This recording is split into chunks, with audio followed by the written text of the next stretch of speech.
start throwing the stones, from that point on, you stop saying talbiyah. You stop saying labbaik Allahumma labbaik at that point.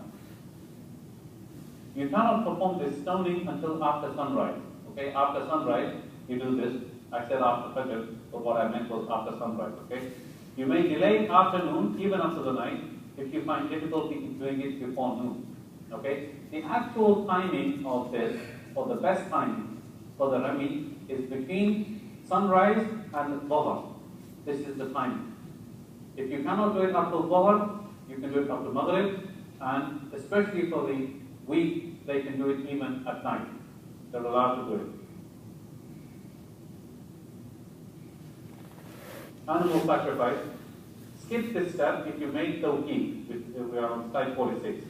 For animal sacrifice, you bought a coupon. Basically, either you paid your travel agent already, and your travel agent will give you a coupon indicating that this is the number of your sacrifice. Okay, you will be given a green colored coupon indicating that somebody is going to do the sacrifice for you. You can slaughter your animal in any part of Mina or Mecca. The time for slaughter is the 4 days of Eid. Actually, you can slaughter the animal on the day of Eid, the 10th of Dhul Hijjah, the same day, or you can do it the next few days, okay, until later on.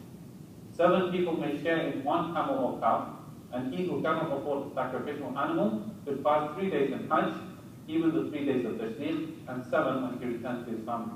Alright. Now remember this issue of the sacrifice. The sacrifice that you do in Hajj, it is not the sacrifice of the fear.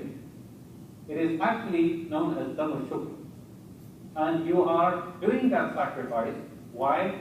You are doing that sacrifice to thank Allah subhanahu wa ta'ala for enabling you to perform Umrah and Hajj in one trip. Okay, that's why you perform that sacrifice. That's why that sacrifice is done. If you want to perform an additional sacrifice for Eid al-Adha, then you can do that also by purchasing a coupon, and that will also be done on your behalf. Okay? So keep that point in mind. After that, you shave off all of your hair. Shorten it. Shaving is better. Slide number 47. If you shorten your hair, it has to be from all over the head, not part of it, side to side. Start with the right side of the head. The woman shortens her hair the length of a finger joint. It is permissible for a man to shave or shorten his own hair, and for a woman to shorten her own hair. Halaq and taqsir are part of the manasik and have nothing to do with the prohibitions of Ihram. Okay, so at that point, when you're cutting your hair, if you're cutting it on your own, then you are performing an actual ritual of Hajj at that time. You're not cutting it while in Ihram, you are now doing it to get out of Ihram. Okay, it is one of the mansab of Hajj, it is part of the Hajj itself. Alright, after shaving, go to your camp in Mina, take a shower, put on new clothes and fragrance. When you have stoned the Jamrah and shaved your head, everything becomes lawful to you again except intercourse, so you may wear your clothes and use perfume. This partial freedom is called the small tahallul, al-tahallul al-asghar. Okay? And this is the thing that I mentioned to you, that you have the option to go back to your camp, cut your hair and come out of your clothes. Narration Aisha, I used to send the Prophet when he wanted to assume Ihram and also in finishing Ihram before the Tawaf around the Kaaba, Tawaf al-Ifada.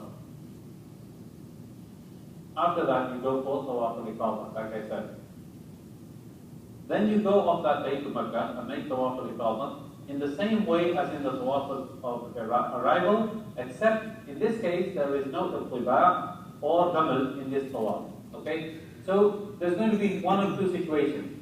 Either you are in the state of Ihram still, in which case you will not make Iqtiba, and if you are not in the state of Ihram, you're wearing normal clothes, then you cannot make Iqtiba anyway, right? Iqtiba means to keep the right shoulder naked, okay? Like I mentioned yesterday. So in this Tawaf, you don't make Iqtiba, nor do you make Ramal. You know Ramal? I mentioned yesterday that the first 3 rounds, you're walking like a brave man. In this case, in this Tawaf, you do not do that. Pray 2 rak'ah behind Maqam Ibrahim if possible, or anywhere in the masjid if not. Tawaf al-Ifada is also called Tawaf al-Ziyarah and also called Tawaf al-Hajj. Keep that point in mind.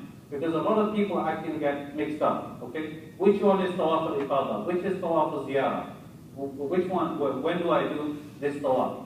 Tawaf al-ifada, tawaf al-ziyarah is exactly the same thing. Okay. Also, some people call it tawaf al-hajj. And this can be done actually either on the 10th of Dhul Hijjah or the 11th or 12th. You can delay it if you want. But, most people, what they want to do, they want to get it on the 10th of Dhul Hijjah so that they can feel comfortable that they're out of the ihram completely now. Okay? Then you do sa'i between Safa and Marwa as before. Again, 10th of Dhul Hijjah. Start from Safa, go to Marwa, 1 round. And between those two green points, green lights, men, they will run quicker. They have a faster pace. And women, they will basically adopt their normal pace.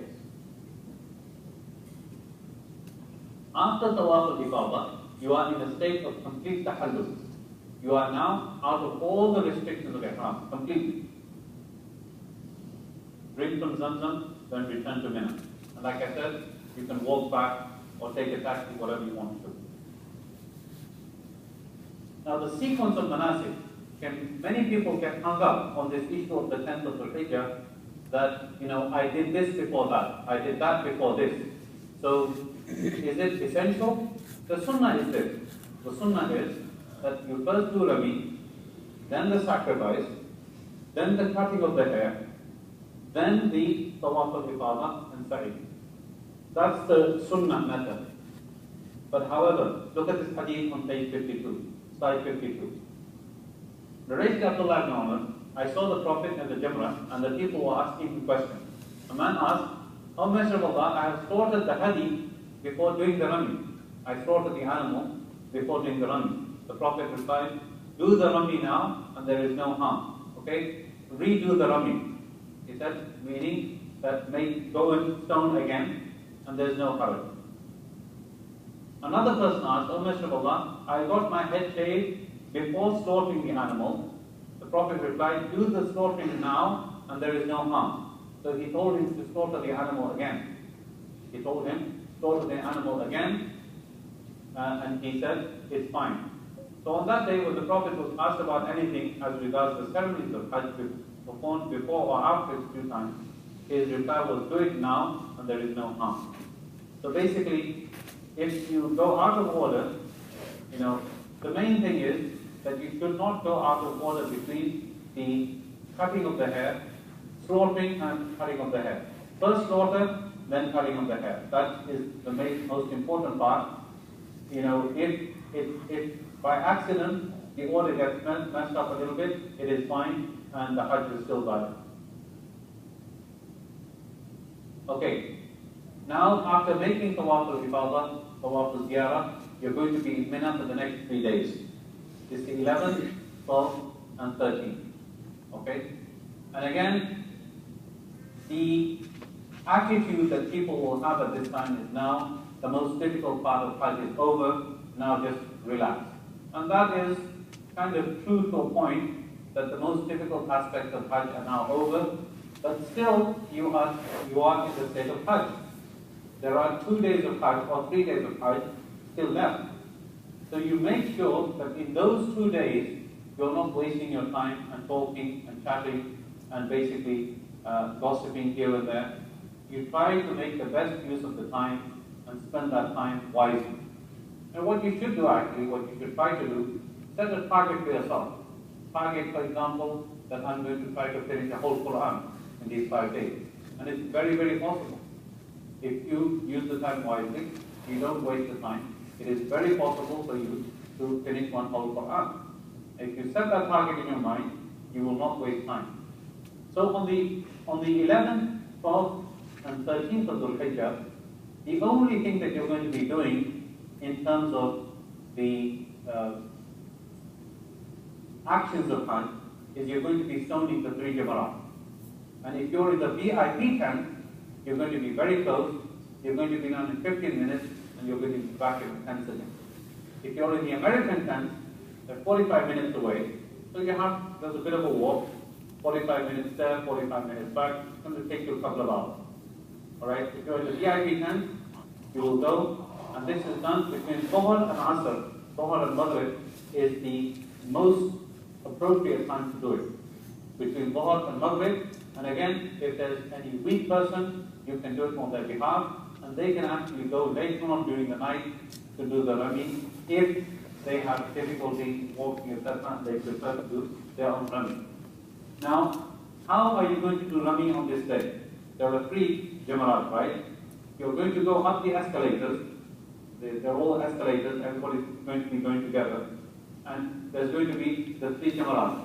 One Jamarat here, as you come in, another Jamarat here, and then another Jamarat here. And this Jamarat was the one that you did yesterday, right at the end. Alright? So what you will do is, you will pelt the first Jamarat, 7, exactly the same way that I mentioned. Go to the side. Everybody's going to be attacking it from this side. And people get so emotional, they start throwing the stones from far away. Alright? And, I've seen this foolishness many times, that people are going in with their kids. The kids are on their shoulders, carrying the kids on their shoulders. Then they're going right at the front to do the Rami. People are throwing the stones from the back, and the poor kids are getting stones in the back of their head. And this is again, first of all, do not take your kids with you to Hajj. Hajj is not for the kids, and it's basically, you're going to make it difficult for yourself, and the Hajj is not valid for them in any case. They have to repeat the Hajj as when they grow up. Okay? So, it's no point in taking it. Okay, so, anyway, this is how you perform the Rami. Go to the side and stone Allahu Akbar each time, 7 stones. Then after doing the Rami, it is sunnah to actually make dua. Face Makkah, you will see a big sign at the front towards Makkah. Face the direction of Makkah, and you make as much dua as possible after making one Rami. Basically, move to the side, there's plenty of space on the side, make dua over there.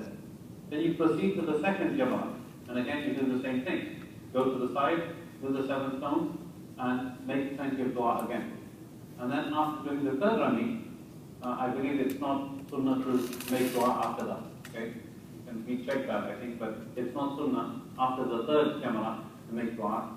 And after doing the third Jama'ah, you go back to your tent in Mina. So it's going to probably take you between 15 minutes to half an hour, and you'll be back in your tent inside.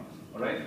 And then all day you're going to be free in Mina, and then this is the time when you start wasting and talking and chatting. Of course, it's okay to socialize.